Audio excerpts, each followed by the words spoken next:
નમસ્કાર મિત્રો, શું તમે ક્યારે ઉકળતા પાણીની અંદર સાબુના ટુકડા કરીને નાખ્યા છે? જો ના નાખ્યા હોય તો હવે મિત્રો તમે આવું કરવાના છો.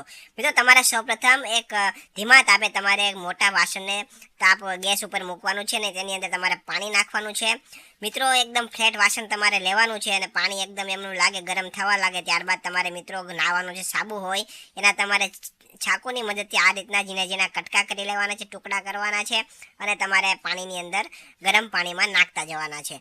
હવે મિત્રો વ્યવસ્થિત પાણીની અંદર તમારા ટુકડા સાબુના નખાઈ જાય ત્યારબાદ ધીમા તાપે તમારે ચમચાની મદદથી હલાવતું રહેવાનું છે, જેથી કરીને સાબુના કટકા છે બધા એ ધીમે ધીમે ઓગળવા લાગે. હવે મિત્રો જ્યાં સુધીમાં આ સાબુના ટુકડા ઓગળી જાય ત્યાં સુધીની અંદર તમારું નામ અને તમારા ગામનું નામ કોમેન્ટ કરીને જણાવી દો, જેથી કરીને અમે તમને સ્પેશિયલ થેન્ક્સ કહી શકીએ. તો મિત્રો લાસ્ટ વિડીયોનું સ્પેશિયલ થેન્ક્સ ગીતાબેન સોઢાને રામનગરથી, ગિરીશભાઈ વાઘેલાને ચકલાસીથી, આશાબેન જયસ્વાલને હિંમતનગરથી, ચેતનાબેન આહિરને જામનગરથી, વિક્રમભાઈને સોમનાથ વેરાવળથી, નિશાબેન ચૌધરીને બારડોલીથી, રાકેશભાઈ પરમારને આમચડીથી, ભાનુબેન ભંડેરીને રાજકોટથી, રસીલાબેન તન્નાને જામખંભાળિયાથી અને ડાયાલાલ પંચાલને દુબઈથી જાય છે. તો હવે તમે જોઈ શકો છો મિત્રો સાબુ છે એકદમ ઓગળી ગયો છે. તો હવે મિત્રો તમારે તેની અંદર જે તમારા ઘરે તમે જે દાંતિયા વાપરતા હોય, એકદમ મેલા થઈ ગયા હોય, ગંદા થઈ ગયા હોય, જેની અંદર મેલ જામી ગયો હોય, એ દાંતિયાને તમારે તેની અંદર નાખવાના છે અને તમારે ધીમા તાપે બધું કરવાનું છે અને તમારા દાંતિયાને પણ હલાવતું જવાનું છે.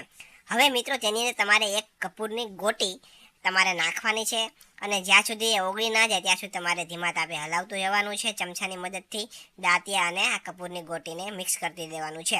હવે મિત્રો તેની અંદર તમારે એક ફાડું એટલું લીંબુ તમારે નીચોવાનું છે. ફરી તમારે ચમચાની મદદથી બધું મિક્સ કરતું જવાનું છે.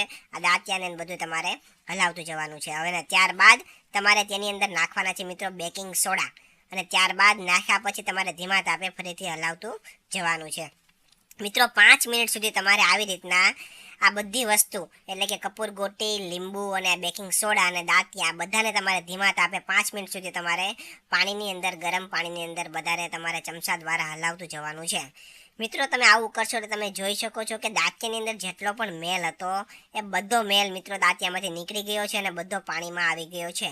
આ મેલવાળા ગંદા દાંતિયા છે મિત્રો એકદમ સાફ થઈ જશે, એની અંદરનો મેલ છે બધો નીકળી જશે. તમારે મિત્રો સાફ કરવા માટે બ્રશ મારવાની પણ જરૂર નહીં પડે, ઓટોમેટિક આ પાણીના લિક્વિડની અંદર રિએક્શન થશે, દાંતિયાની અંદર જે મેલ હશે એ બધો નીકળી જશે.